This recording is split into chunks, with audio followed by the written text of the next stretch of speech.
I have a few rules that I would like everybody to start living in gatherings like this.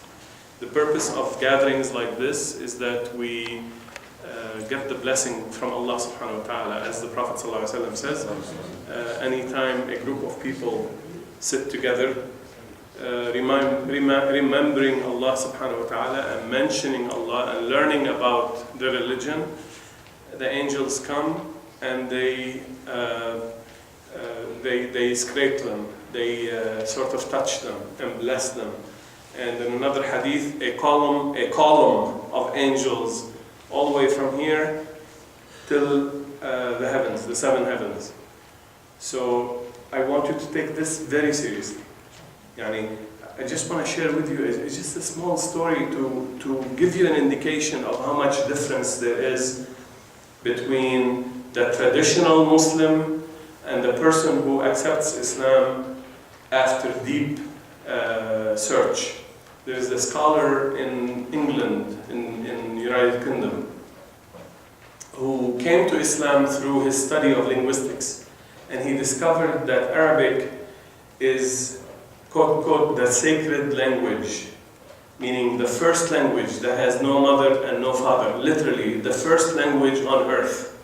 And he proved it. And then he reached the conclusion that this is a language taught by Allah to the first human being. Okay? And since he discovered that, every time he wants to speak in Arabic, every time he wants to teach Arabic, every time he wants to read anything in Arabic, he goes and takes wudu first. I'm telling you this story to take ilm very seriously, especially that we are gathering to learn about our religion and to improve our relationship with Allah subhanahu wa ta'ala. So the first rule is that we appreciate that we're here for something very, very important. Therefore, jokes and stories and side chats and interruptions will interfere. Even if you enjoy them, other people will be disrupted by these jokes and these.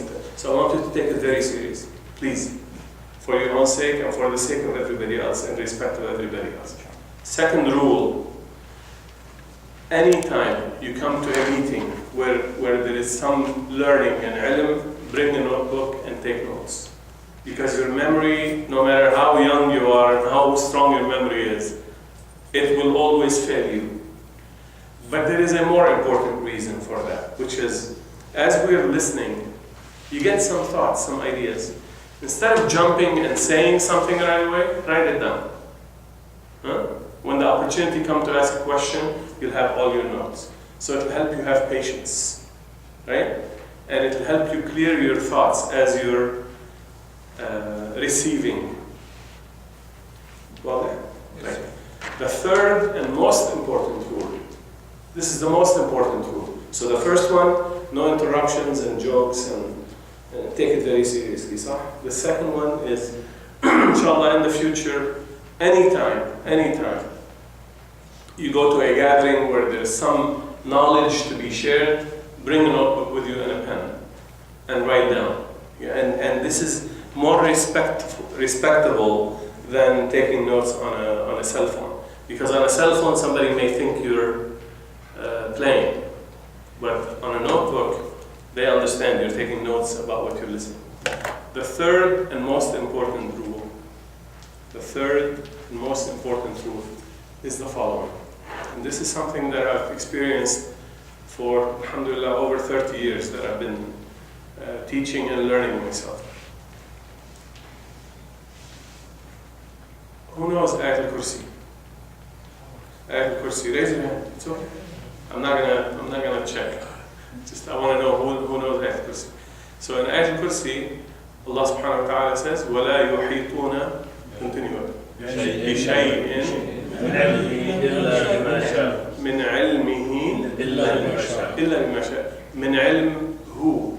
It says they do not encounter, they do not come across any knowledge that belongs to whom? To Allah.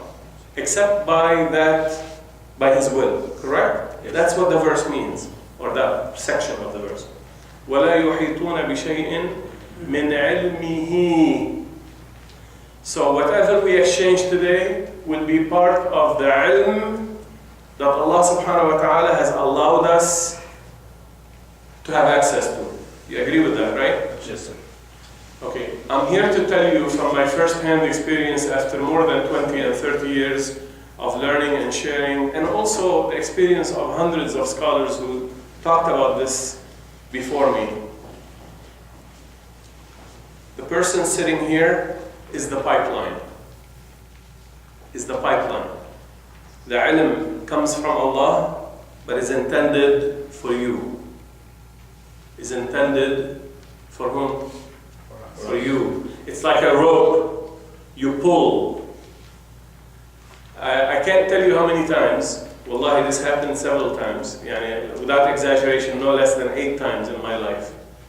I would be giving a lecture, talking a topic of some sort, and out of my mouth a question comes out that I myself don't know the answer to. Let me repeat it. A question comes out of my mouth that I myself don't know the answer to it. But I ask the question because Allah subhanahu wa ta'ala is facilitating this exchange to happen. And sometimes the answer comes from somebody to teach me, and sometimes the answer comes through me later on. I'm not saying I'm receiving revelation. That's not what I'm saying. I'm saying you and your intention to learn, your intention to pull, is what's pulling the ilm that will happen today. Right? Does that make sense? Yes. And this is a very important rule, and what I'm trying to tell you is clear your intention, clear your head of everything else, and focus on here, now. Okay, in this session, inshallah, so we can achieve the maximum connection with Allah subhanahu wa ta'ala through this gathering. So far, so good? Yes, sir. What do you want to hear about today? What's your favorite subject to talk about? Whatever you prepare. There are many things, and I can link many things that... does anybody have a burning question that really needs to be discussed? Let's hear some questions. If you don't, by the way, 4th rule, if you don't ask me questions, I ask you questions. So which one would you rather have? I don't know. Fine. I can continue a little bit more details about what we talked about yesterday. Because really the khutbah yesterday was very brief and very insufficient in details. So if you remember, we talked about yesterday in the khutbah, we talked about the verse that says, وَلَا تَتَّبِعُوا السُّبُلَ فَتَفَرَّقَ بِكُمْ عَنْ سَبِيلِهِ. Do not follow the multiple ways, so that these ways don't pull you apart, pull your community apart, and pull you away from the way of Allah subhanahu wa ta'ala. Correct? Remember, we talked about this as the opening of the khutbah, and then we talked about many other things.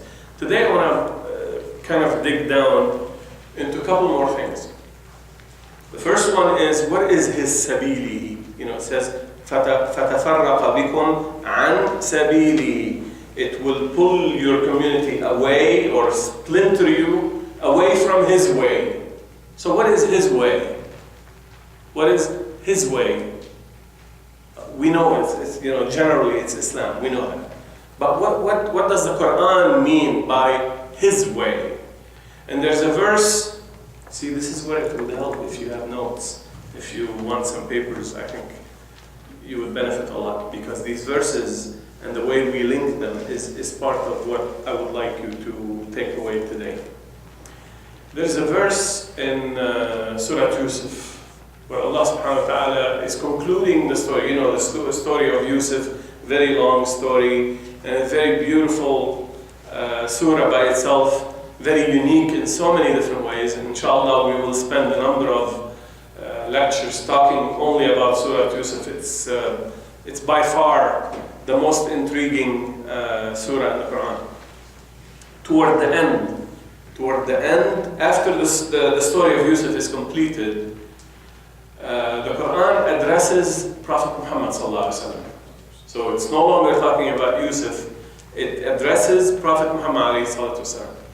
And it says, قُلْ هَذِهِ سَبِيلِي أَدْعُو إِلَى اللَّهِ أَنَا وَمَنِ اتَّبَعَنِي. Okay? على بصيرة وما أنا على بصيرة أنا ومن تبعني على بصيرة أنا ومن تبعي وما أنا من المشركين. قل هذه سبيلي أدعو إلى الله على بصيرة أنا ومن تبعني وما أنا من المشركين. Say, remember we asked what is his way? And the Quran teaches us. Say, this is my way. It's teaching Prophet Muhammad to answer this exact question that we're asking. What is his way? Say, my way is هذه سبيلي. My way is I invite to what? To Islam. I invite to this mosque. I invite to the culture where I came from. I invite to the social, habits that we confuse with piety. No, none of that. أدعو إلى الله. I invite to Allah. أنا على بصيرة, with insight.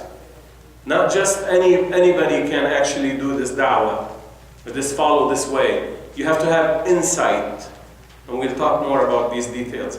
Now, I'm dissecting this verse into a lot of details so that you take the time to really appreciate every word in every verse in the Quran, because you can dissect them exactly the same way. Every verse, there is not an extra letter, not even one letter that's extra.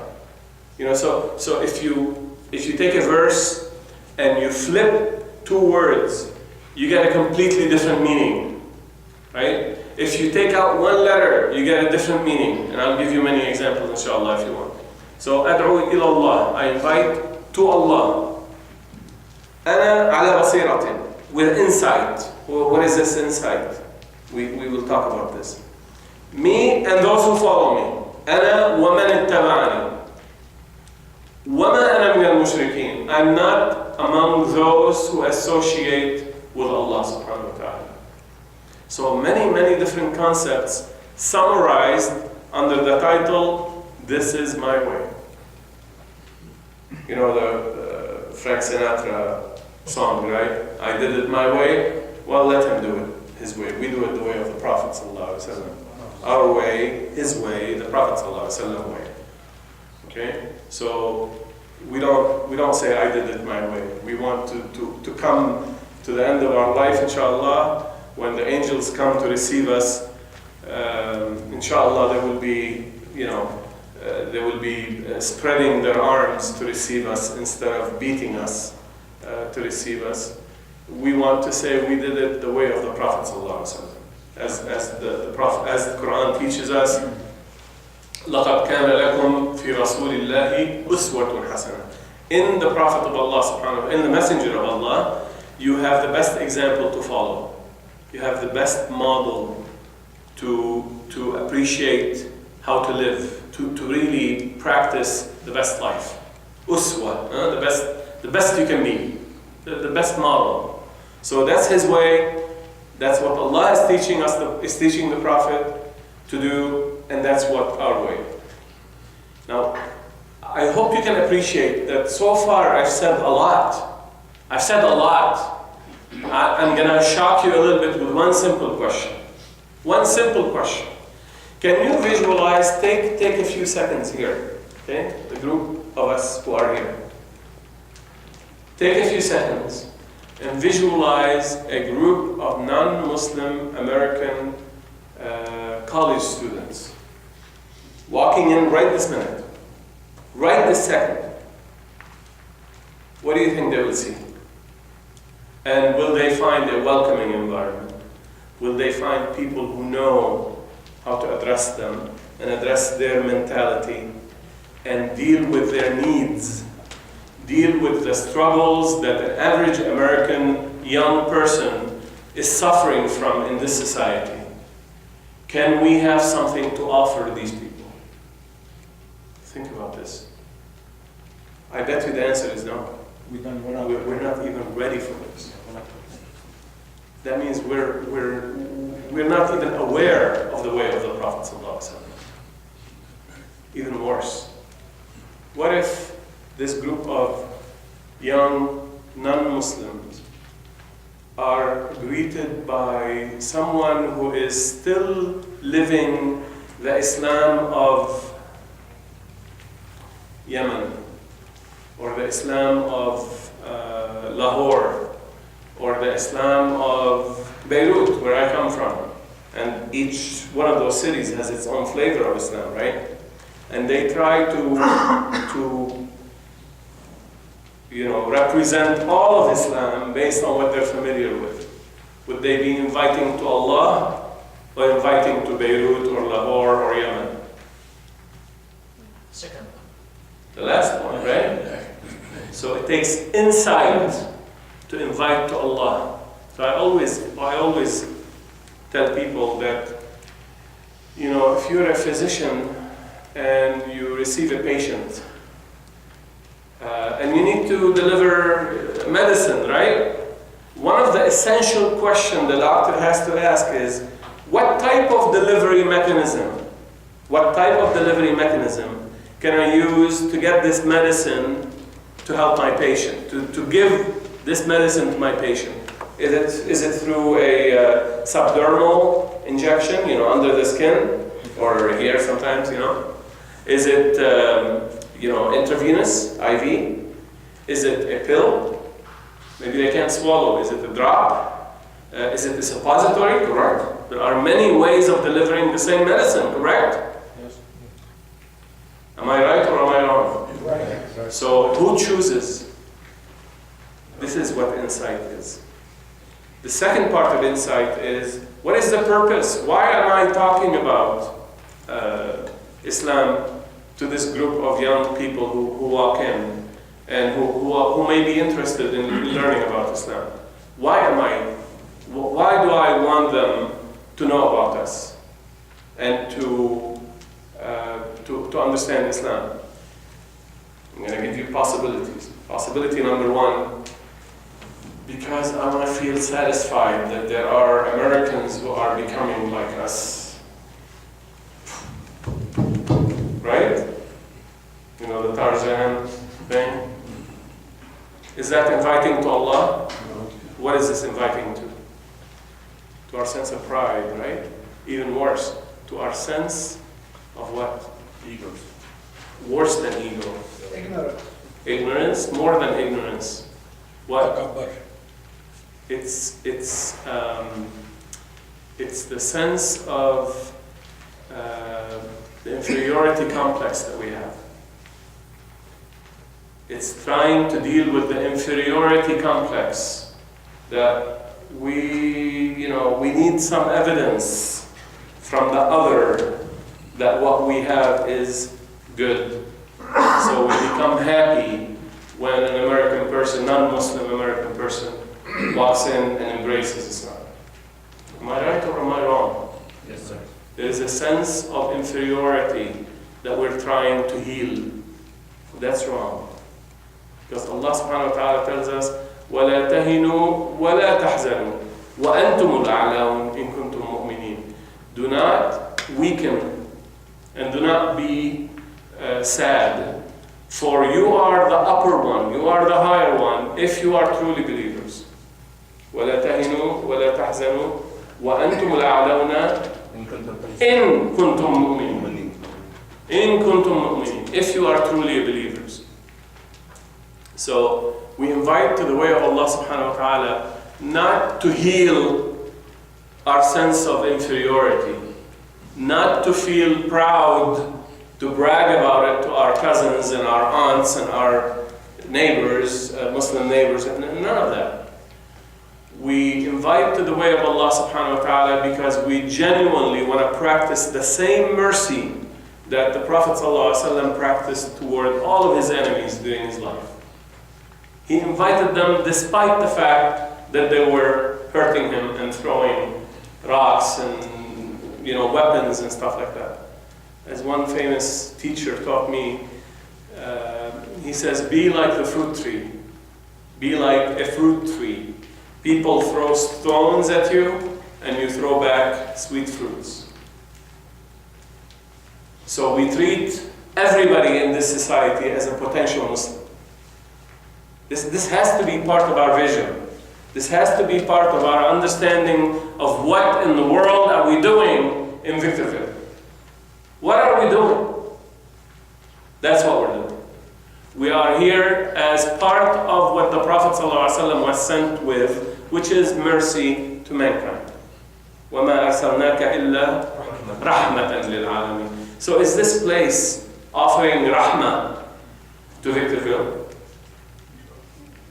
Forget Victorville. To this neighborhood? Forget this neighborhood. To people within our family. To our neighbors. Very, close by, neighbors. Are we a mercy, a source of mercy? So, all of these questions, like I said, it's going to be tough a little bit, right?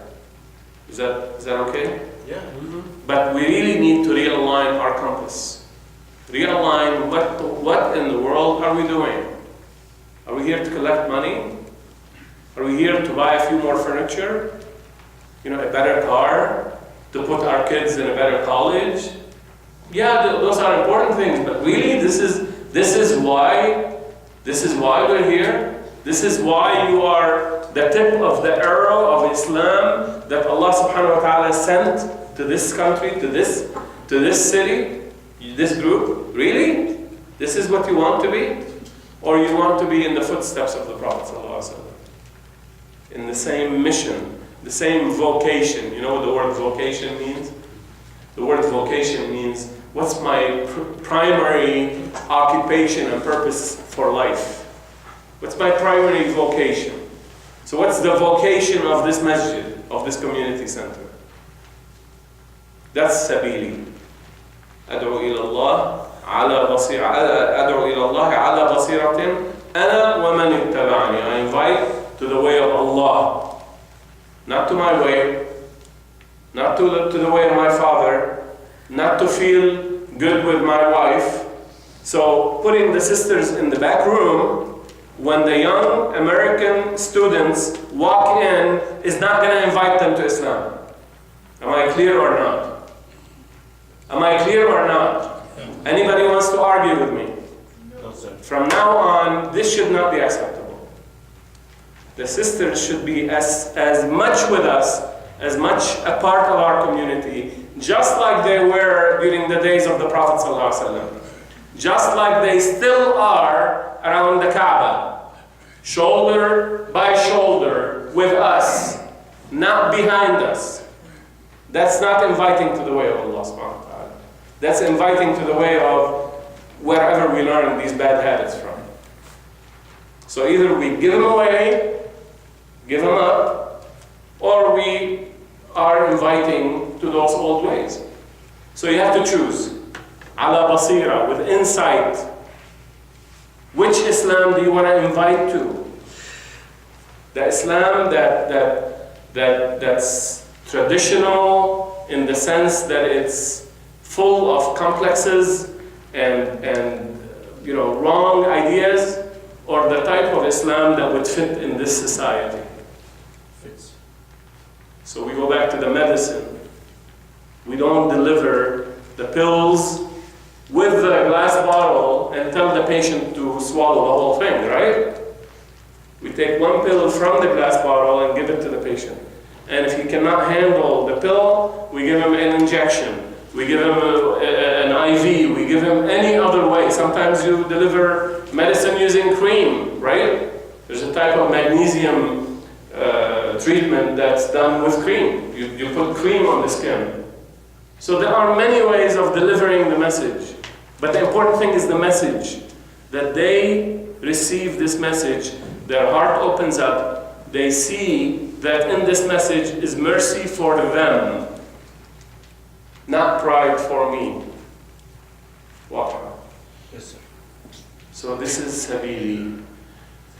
So whether this is sabili of the verse, right? The way of what the Prophet ﷺ was taught by Allah subhanahu wa ta'ala, and therefore, أَنَا وَمَنِ اتَّبَعَنِي, me and all of those who follow me. You want to follow the Prophet ﷺ? Figure out how to fit in this way of life. The primary mission for Muslims in this country, in the West, is to bring the message of Islam through any means necessary. And specifically the sisters in the back, you are a walking billboard for Islam.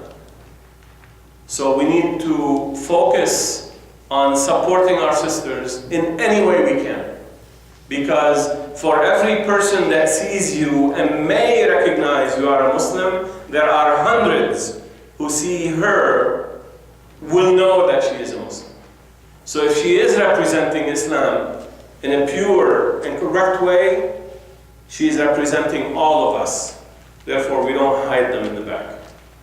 We want to bring them to the front.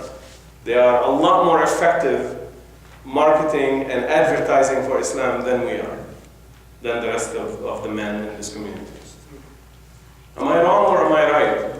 Why are we hiding the sisters? Beautiful sisters. MashaAllah, yani they can raise complete generations. Why do we need to hide them? Sometimes They don't need to be hidden. I said sometimes more comfortable they are. If they are more comfortable, that's fine. You know, I became passionate about this issue because back in 1993, there was a school. I told you about the school that we started in 94. There was another one before it. And a group of Saudi brothers wanted to join us for the fundraising that we were holding. We were holding a big fundraiser for that school. And a bunch of Saudi young, Saudi brothers, and I don't mean to pick on one nationality, but that's how the story happened. And they said, we will come and we will bring 30 people to the fundraisers. We will buy tickets and on one condition. You put a separation and you put the sisters in a separate room. So there was a lot of tension because we didn't do this. We're living in America. This is not what you do in America. So I was the person in charge, and I decided that we will create a room, and whoever wants to sit in that room, she's welcome to stay there. And if she doesn't have to, if she doesn't want to, she doesn't have to. Guess how many sisters chose to sit in the back? Zero. Including their own wives. So I don't buy this argument that some of them may feel comfortable if she's nursing or she doesn't want to. That's fine. But really, there's no reason, there's no need for it. We teach Islam with stories and we don't learn from these stories. All of us have heard this story about Umar ibn al-Khattab one time when he stood up and he noticed that the young men were not able to get married because the women were asking too high of a dowry. You all know the story probably. So he stood up. You understand the story, right? So too many young men were not able to get married, and he inquired, and they told him that the women are asking too much for dowry. So he stood up and gave a khutbah and put a limit on the dowry. He says, you women are not allowed to ask for more than X amount. A simple woman stood up from the crowd and said, Omar, you don't get to make something haram which Allah has made halal for us. Allah has made halal for us to put our own dowry, to ask for our own dowry. You don't get to take that right away from us. And he acquiesced and agreed with the woman and said, the woman is right and Omar is wrong. I shouldn't have said that. And that's the story, right? But the question is, where was this woman sitting? Among them. She wasn't hiding in the back. She was among them. We forget these stories. The stories of where the Prophet ﷺ would be walking in the street and a woman would would stop him, hold his hand, and she would hold his hand and talk to him, and he would not let go until she's done, in the middle of the street. Where are we getting this complicated, separation and all of this, tension between, why? Why do we have rules here, and the minute we step outside this door, we have different rules? Basira, we need to think. Is this the Islam that would attract people to true way of Allah subhanahu wa ta'ala? Okay. So that part is done. How are we doing on time? 20 more minutes. Any questions? Anybody wants to beat me up? No, sir. I actually don't believe the point you're presenting is as critical as you presented it. It ain't critical. It's not. I have been in many situations where the fact that the ladies were in the back, were sitting in the front, and Americans would ask, why are they in the back? There's an issue for that. And the woman they spoke to Umar was not among them. She was actually in the back. There was. Of course, but she was in the same room. I understand. Yeah, yeah. Room. No. Not hidden in a separate place. The issue here is because you said among. Remember, it's the among. But actually, Ash-Shifa bint Abdullah, who is the woman appointed by Umar to be the judge in the marketplace. Yes. She was walking among the men in the marketplace. So yes, among them is not too far-fetched. The condition of the masjid is different than the condition of the market. There's too many different conditions here. This is a prayer hall. This is a prayer hall where we bow down, and I have explained that many times. I'm not saying with us. Just allow me. Because I'm sorry to say that, but you have presented it as a critical point. It is. It's not. No, it's not. Because this is not critical. What critical is how we present ourselves and what kind of knowledge do we have towards the group that's coming in, and who presents the issue, and what kind of information, and do we really love these people that walk in? You see what I'm saying? All of those are important. Yeah, that's it. Yeah. So, but I'm using this as an example. No, I didn't. It wasn't the most critical point. I'm using it as an example, just as an It felt example. like it was critical. And no, don't read too much into one example. But I also said ala basira, and I keep repeating Yes. ala basira, with insight. You have the way to speak, the way you present the argument for Islam has to be a learned approach. But also the style of the masjid itself, how people deal with each other in the masjid, is also part of that. So it's definitely not that critical aspect. I agree with you. Very good. The condition of this masjid, the way it is blocked like this. We could have glass in here. We could have the glass between us and the ladies can sit. Glass. No problem. They can see whatever they want. They can have children. They can do whatever they want with the glass. You see, that's easy. And that's what we've done in other masajid. Split it with glass or doors. And the door is open all the time, wide open. Any sister that wants to come in, she's more than welcome. There's a door in there. But at the same time, they can sit somewhere and see. This masjid is still 2 years old. Inshallah. So these are all examples. We're not saying they're critical issues. Any other questions?